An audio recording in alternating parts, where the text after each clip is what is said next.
Hey, good morning. Long time no see. We're gonna go ahead and finish.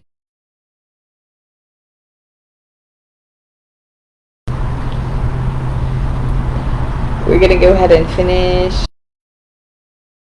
it down, you guys. Again, these stories often are individual narratives. They do not relate too closely. So it's okay that we're finishing the book of Judges now. You won't really need to recall what happened in the last section because this will be a new story. I am splitting it up in two parts to keep with the 12-part consistency, but it does, I think, follow closely to one another. It does. Okay, so let's get through it. It's a brutal one. I think these are the two worst ones in the whole book, and kind of saving the worst for last. So let's go ahead and get into it. Starting out with a quote. Let's see where it takes us, okay? All right. Take this out of its case. So again, we're going back to Sir John Benjamin, 1906 era, okay? This one, okay. It says, outside Sherrington's, we waited by the stop here if required. Launched aboard the shopping basket, sat precipitously down, rocked past to Wangsinger, the baker's and the terrace blackish brown, and the curious Anglo-Norman parish church of a Kentish town. Okay. Rocked past. So, again, we have a little bit of theme of traveling. Again, it looks like they're going to and from different places within a town, right? And we're getting hints of hospitality as well. We have them, passing a church and, a baker area, maybe a shopping area. So there's some sense of hospitality here and travel and, going from place to place like we've been discussing that theme. So here we go. We are going to be discussing today. Go back to it. Okay, so a Levite and his concubine. So this might be a little bit of a side note here, but we know Levites to be a part of the church, right? Oftentimes the priesthood, but they can still hold wives or sexual relations or intimacy with women, okay? Just to throw that out there. Just because they're a Levite does not mean that they are celibate. So we're going to learn about a specific Levite today and his concubine. Okay, leading off with chapter 19, we have, in those days, Israel had no king. Sounds very familiar, right? It prefaces the section with the fact that this is an unruly time. Very much so. It says here, now a Levite who lived in a remote area in the hill country of Ephraim took a concubine from Bethlehem in Judah. But she was unfaithful to him. She left him and went back to her parents' home in Bethlehem, Judah. After she had been there for 4 months, her husband went to her to persuade her to return. He had with him his servant and 2 donkeys. She took him into her parents' home, and when her father saw him, he gladly welcomed him. And when the man got up to go, his father-in-law persuaded him, so he stayed there that night. Side note here, he stays several nights at her parents' home, right? The father was very hospitable towards the man, her husband, and he persuaded him. Here we go, hold on 1 second. Mishka. This is when Fiasco, her alter ego, comes out. Fiasco, stop it. Come here. Uh-oh. Come on. She wants to wake up her daddy so bad. Come on, Mrs. You need to behave.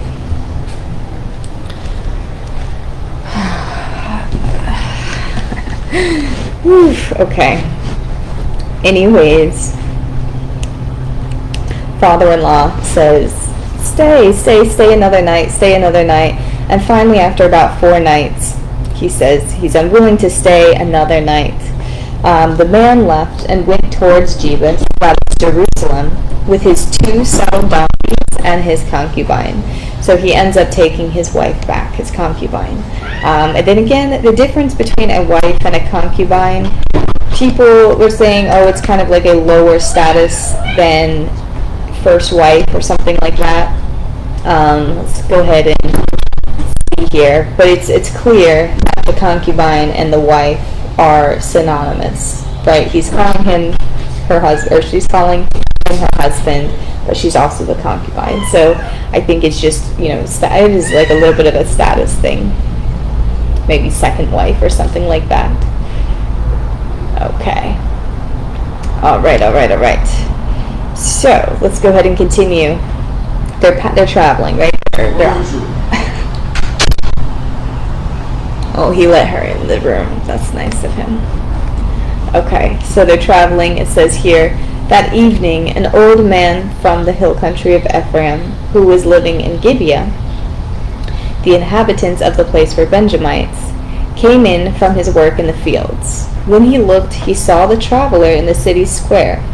The old man asked, where are you going? Where did you come from? So they are traveling through, they come about a square, right? Much like maybe the town that we read about in the poem. So it's a little town, it says here, Gibeah, right? In Gibeah, and the people in there were Benjamites. We'll remember that for what we read next. So they're sitting there in the square, they're looking for maybe somebody who will be hospitable toward them. No success. Then finally, after work, an older man says, "You are welcome at my house," the old man said. "Let me supply whatever you need, only don't spend the night in the square."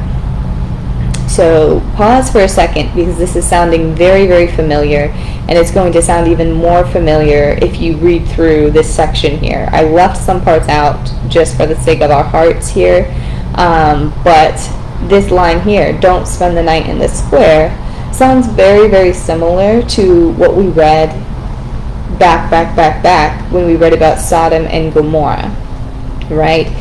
We had the angels that were, it was the angels and the if you ask me to remember names, I can't, right? Job? No, not Job. Goodness, now I'm going to have to look it up just so I don't look like a fool. Let's see here.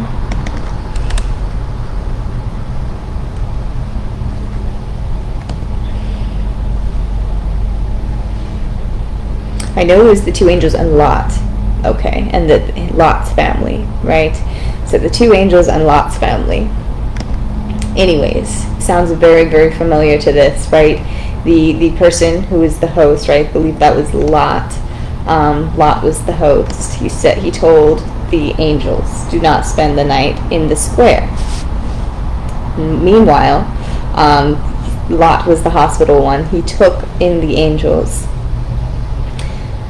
Outside of Lot's home, the people of the town came around the home and were banging on the door saying, "Oh, bring those 2 men out, let us have intercourse with the men." So it does have hints of, bad things, right? Bad things. And the interesting thing is, I thought it was almost the same story, but the interesting is the same exact thing happened here in Judges. So the man, right, he had his servant and his concubine with him. When the night fell, and it was not the whole town like it was in the story of Sodom and Gomorrah, where we had the whole town gather and rise up against Lot's family and the angels, which caused the demise and the destruction of the entire town. In this case, it was only a few individuals, but they were, in fact, Israelites. They were Benjamites, which is, disheartening and interesting, right? So they were Benjamites. Just a few of them, started knocking on that old man's door saying, "Who is that man in there? Bring him out to us so we can have sex with him," right? And we know, and they know at that time, that especially if you're not, open and doing things like that, that was a no-go, right? That was not something that was seen as okay, but apparently to a select few, it was something that they were accustomed to. Again, not so much of a loving type of relationship, very much of a power and strife type of thing. It was a domination thing. It was not what we see LGBTQ as today. So, interesting, right? So, we know this is power and domination and not, all in good fun, because of the unfortunate event, which I spared you the details, but essentially whether the concubine petitioned to go out in place of the man, or they had volunteered her to go out and spend time with these aggressive men, that's exactly what took place. She went out and they brutally took advantage of her. I won't use the R word, but that is essentially what happened, until they took her life.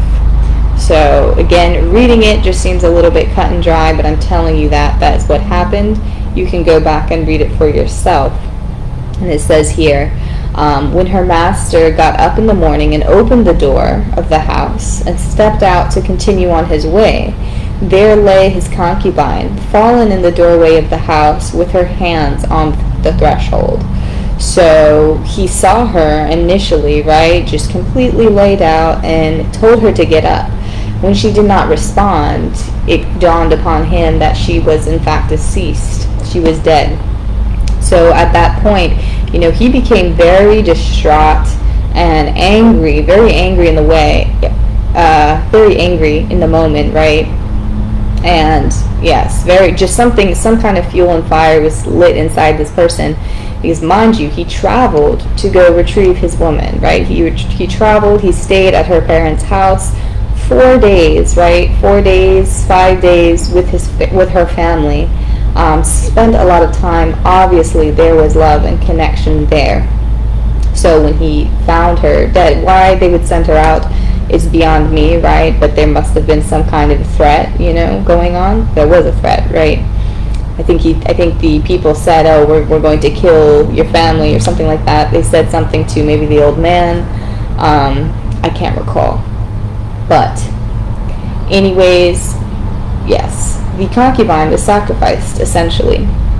So it says here, when the Levite reached home, he took a knife and cut up his concubine limb by limb into 12 parts and sent them into all areas of Israel. So why would he do this, right? Again, we can feel maybe the fire and the burning anger inside of him, but it was really to send a message, because mind you, he cuts her into 12 parts. This is not something that's done, by the way. It's something that's never been done. We don't hear about this type of savagery in the Bible at all, except for this moment, right? I mean, there's a little bit here and there, but to be this serial killer-ish about this behavior, about this instance here, is rare. It's unusual. So the fact that he did this, 12 parts, sent them to each of the tribes of Israel, each of the 12 tribes, to go ahead and send a message. And we will learn in the next passage, when somebody comes and confronts him, they're like the elders of Israel, right, of the 12 tribes, when they come and confront him about why this had happened, then he can go in and explain. Because of course this is going to cause alarm. It's going to be scary when the 12 tribes receive this package, if you will. So it's going to cause alarm, and then therefore he'll be able to explain and try to reap some sort of justice for the thing that happened, right? We'll just call it the thing that happened, okay? But that's about it for this part. I forgot to read my introduction video, but since I'm going into another part of this, we'll read the introduction and then go into the second part. I think that's fine, okay? All right. Well, God bless you guys. Thanks for listening once again. We're getting back to it. Have a great Wednesday. Bye-bye. Well, I'll be back, but yes, bye.